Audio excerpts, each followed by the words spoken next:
mean, I dare say, from my understanding of many of your viewpoints, you also promote like the way of interacting with women. And I go, have you been in a relationship with a woman? No. So how are you telling other people how to behave towards women when you yourself have not had any actual physical, interaction with them in a romantic capacity, or in fact in any capacity where you uphold them in a way that treats them with respect? I mean, if you're out here arguing that women are basically half the value of, well, I'm not going to put words in your mouth, in fact, because that's not right. But, if you are looking to some other regimes around the world that do think that women are half the value of a man, I have to question what kind of a person who's had no experience with women is in a position to basically promote these ideas. Well, I'm having an experience with a woman right now, and I've had lots of experiences with women in my life, not romantically per se, but I've talked to enough women. I've been in, I've known enough women to know sort of what's going on. Yeah. Okay, so that's Nick Fuentes. Nick Fuentes is just an out-and-out white supremacist, racist, fascist, anti-Semite, all of that. So, look, it's not going to shock you that he is owned in this particular way, by the way, by Sydney Watson on the show You Are Here. So Hannah Gaius spread that clip on Twitter. Thank you for doing that. A lot of people are enjoying that video because she sort of appears to be owning Nick Fuentes for his lack of direct experience with romantic relationships that might inform a guy who believes that women should effectively have no rights. And we're going to get into more of that. So look, I saw that video and I thought it was funny. Although I want to be clear, a lot of people are immediately jumping into, well, haha, if you haven't been in a relationship. And you sort of lose me there. I mean, look, there are people who are not anti-Semites and effectively Nazis who haven't been in relationships, and either because they're asexual or not interested, or they're celibate non-consensually. They'd like to be, but have had trouble in that area. If that's true, it's nothing against you, really.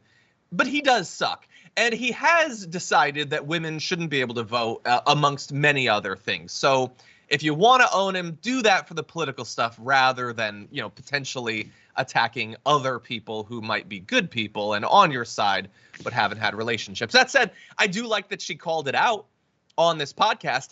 However, though, I decided that rather than just commenting on this video, I was going to go back to the actual interview and see a little bit more of what happened. Now, did I watch the entire thing? No, it's 2 hours long. Ain't nobody got time to watch that. But I did see a bit, and I want to comment on a few different things as well as show you a little bit more of that interview. First of all, Sydney Watson, the host that you saw on that, comes off seeming very reasonable in comparison to Nick Fuentes. And maybe in some ways she is. I want to be very clear, though. I did a little bit of research into her, and she has some horrible opinions. If you go to her Twitter, you will immediately confront transphobia, positive comments about Kyle Rittenhouse. In fact, I saw in another bit of news happening today, she congratulated Kyle Rittenhouse for what he did, and he said it's nothing to be congratulated for. So when you have a worse position on vigilante killing than the vigilante killer, you got some problems, okay? And she's anti-abortion, a bunch of other stuff like that. Lots of transphobia on her social media. That said, here she is asking important follow-up questions to this out-and-out white supremacist. And she kind of has to, because despite the fact that there are 4 people in the room, none of the other men put up even token resistance to anything that Nick Fuentes was saying. And I want to give you a little bit more. So let's jump into a bit more of their interactions, what might have inspired her to ask the question you saw in that first clip. Do you respect women? Of course. But you just don't want them to have any rights. Well, I didn't say that.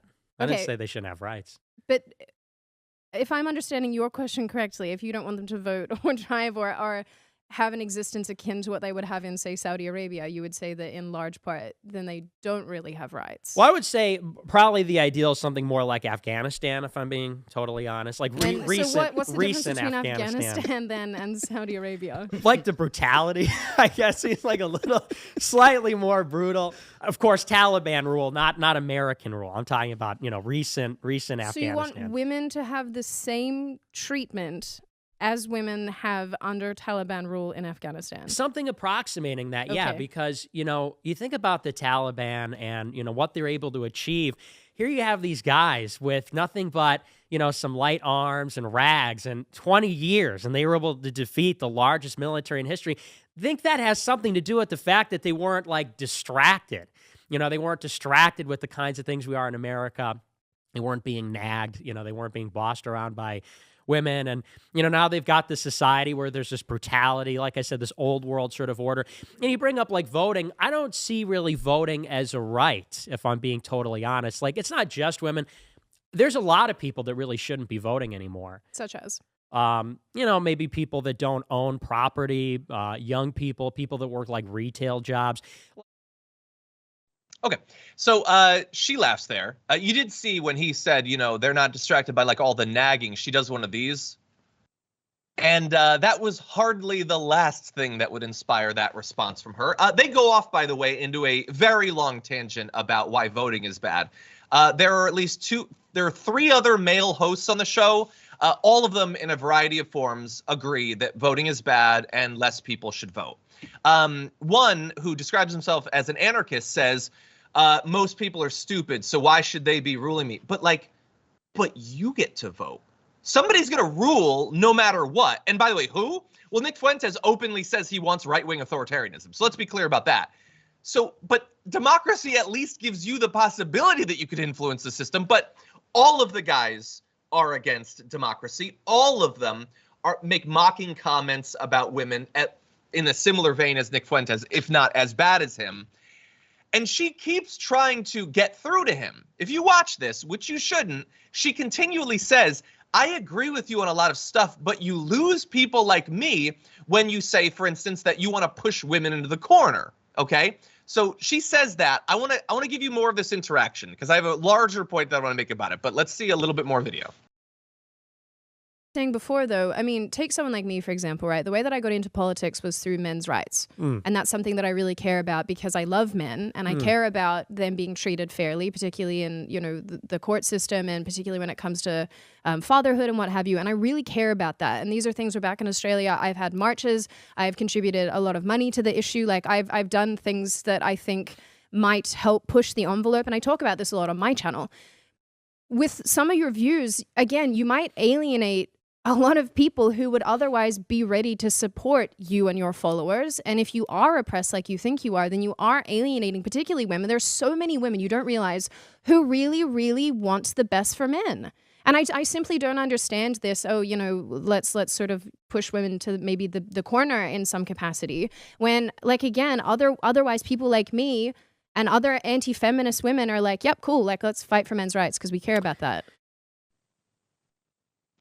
Okay, so everything that she said there, from the point of view of a right-wing woman who believes that sort of, I don't know, like gripping the rear bumper of the patriarchy to get a little bit of that power is a good idea, makes sense. Why, like, from her point of view, I'm doing all of this stuff to keep you white men in power. Why do you keep openly disrespecting me over and above, her own positions to take away rights of women? Like, she has a lesser number of women's rights that she'd like to see stripped away. He wants far more of those rights to be stripped away. He literally doesn't think that she should be allowed to vote. So I understand her frustration there. He answers that question by saying, what you're asking for is pandering. We don't have time for political correctness, to which she says, that's not political correctness. Okay, so here's the thing. Cindy Watson, do you get what's happening here? You are giving him politically everything that he and his movement want, and yet they do disrespect you. They do want to put you in the corner. Why is that? Because they hate you. They actively hate you and don't care about you. You might be a useful tool for spreading a narrative or contributing to something. They'll openly take that. They don't actually care about you as a human being, you or others.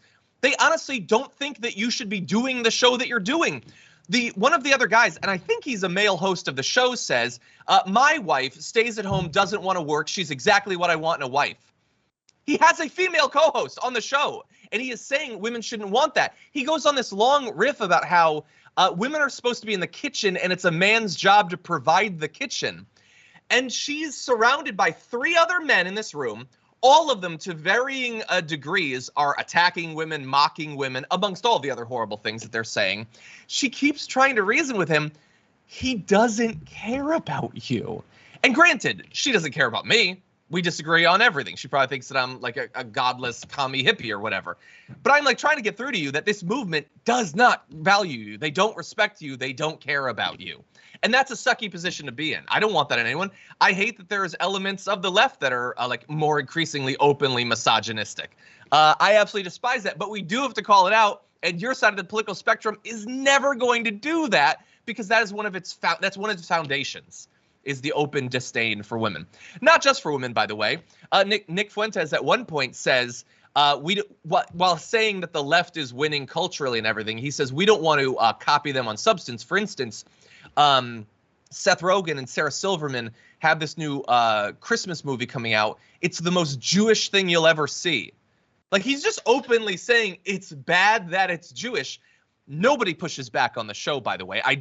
Don't quote me on this. I don't believe Sydney Watson pushes back at all on that either. So these are just horrible people. But can you at least acknowledge that, yeah, it's coming from a position of hatred, fear, and ignorance. He doesn't know women. He's never had a relationship like that, but he definitely will strip you of all your rights. She asks him, she says, you say all these things about other countries that are doing it better. Have you ever lived in another country? And he says, no. He doesn't care. He's completely ignorant. And by the way, you don't have to live in other countries, but you also shouldn't judge those other countries. He 100% does. He doesn't have any of these life experiences, but he still believes that he should be the one to decide for literally everyone. This should be an eye-opening moment for people like Sydney Watson or other right-wing women who are watching this content. Unfortunately, I kind of have a feeling it's not going to be. So anyway, there's a lot more, by the way. Just randomly go to any point in that interview and you're going to come across some abhorrent stuff. But if you want to understand right-wing thought, I think it's important to do this because the gap between people like Nick Fuentes and your Tucker Carlsons and your Matt Gaetzes has never been more narrow than it is today.